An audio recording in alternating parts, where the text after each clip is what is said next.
Halaman sa'an naman mati watin kabajamtotam daawwattoota Oromiyaa Miidiyaa Neetwork Duujoorraaf qabannee dhiyaanne sanittimna ijoorraa wajjin ani Muhammad Fantaalitiin Walloona baatiif ganda caacatu jedhamutti lolaa hidhattoonni naannoo Affaar daangaa dabruun horsiisee bultoota Oromoo Walloo irratti bananiin namoonni shan madaa'uun lubbuun nama tokko ammoo battalumatti rasaasaatti dhukkaafameen dabriteen jirti. Namni hidhattootaan ajjeefame kun manguddoo ganna 65 nama maqaan isaa Usmaan Xiyyee jedhamu yoo ta'u osoo ooyiruu midhaanii keessa ta'aa jiru akka ta'es ibsamee jira. Lolli kun guyyaa kaleessarraa jalqabuun har'as aanaa baatee gandoota akka Bilaaloo, Burqaa, Coqortii, Qaallaa, Odaa fi ganda Booraa jedhaman keessatti hanga odeessa kana qindeeffannetti kan itti fufee jiru ta'uu madde keenya bilbilaan Walloo irraa dubbifne kun OMN itti himee jira. Namoonni shan kanneen lola kanarratti rasaasaan rukutaman gargaarsi yaalaa isaaniif taasifamaa jiraachuu himuun weerarri milishoota fi humnoota addaa naannoo Affaariin irratti geggeeffamaa jiru amma humna keenya ol tahee jira jedhan jiraattonni aanaa baatirraa odeeffanne kunneen yoo dubbatan uummanni Oromoo nu yaadachuu qaba jechuunis gaafatanii jiru.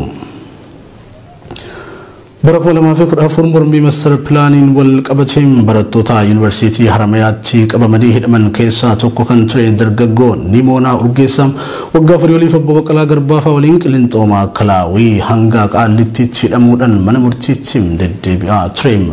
Dhumarraa hiriyoota isaatti murtiin adabbii hidhaa murtaa'us isatti garuu himata murtii du'aa hordofsiisu kophaatti banuudhaan mana murtiitti deddeebisaa akka turan himameera.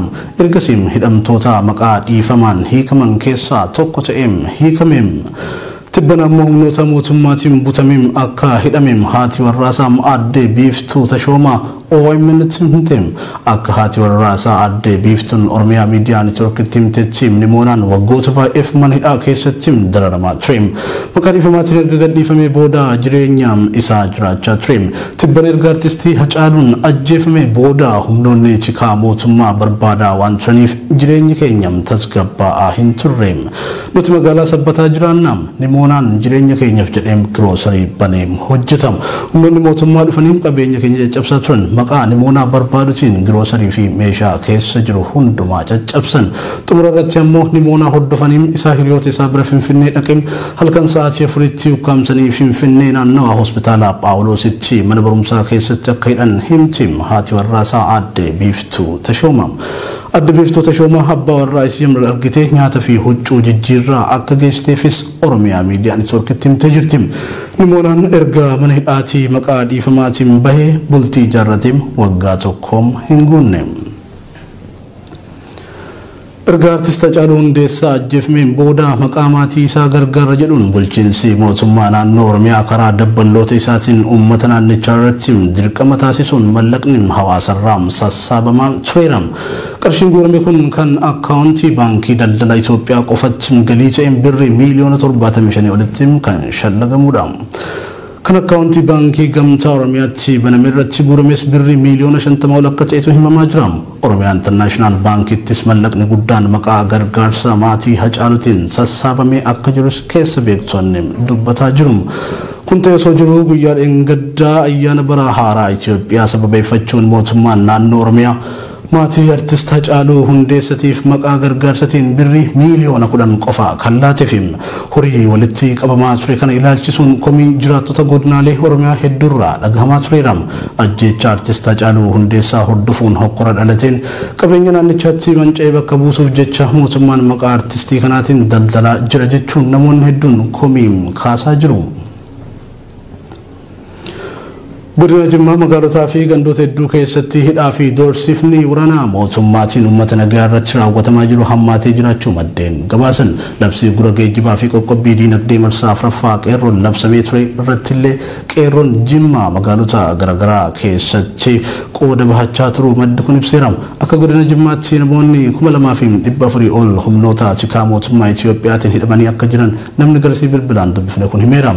Qeerroo magaalaa Jimmaatti hidhaman keessaa namoonni 32 addatti baafamanii galmee Abdii Geetaachoo jalatti himata irratti kan banan yoo ta'u namoonni 25 adda baafamuun barreeffama dokumentii fuula 368 qabateen warroota yakka gurguddaa raawwatan jechuudhaan gara federaalaatti akka dabarsan odeeffannoon keenya ni mirkaneessa.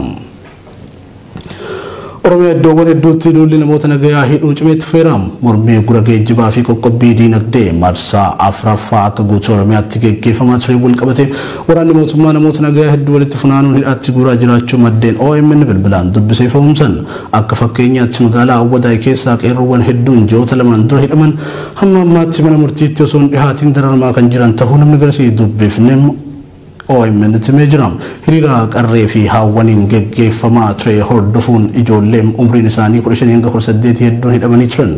Yeroo ammaa mana hidhaa bulchiinsa magaalattii keessa kan jiran yoo ta'u haalli qabiinsaa hidhamtootaa hedduu ulfaataa ta'uu namni dhimma kanatti dhiheenyaan beekuun OMN Time. Godina Baalee aanota hedduu keessatti namoota nagayaa shanii deeggartu jechuun hidhaa kan jiran ta'uun jiraatan godinichaa OMN Time.